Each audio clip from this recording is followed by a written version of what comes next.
पाक अफगान सरहद पर आमदोरफ्त के लिए पासपोर्ट और वीज़े की शर्त के खिलाफ लगड़ी इत्तेहाद का एहतजाज 9 माह बाद इख्तिताम पजीर हो गया है।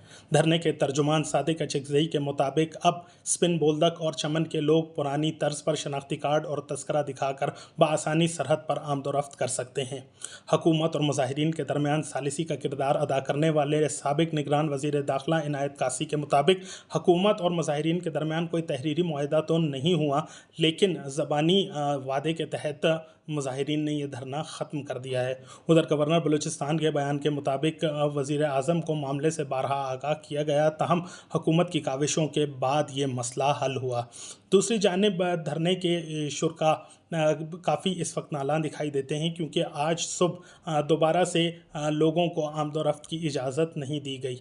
वी न्यूज़ से बात करते हुए धरने के एक शरीक उलस खान ने बताया कि हुकूमत ने वादा तो किया, लेकिन अभी तक उसे वफ़ा नहीं किया। ताहम अगर हुकूमत अपना वादा वफ़ा नहीं करेगी तो हम दोबारा एहतजाज का रास्ता इख्तियार करेंगे।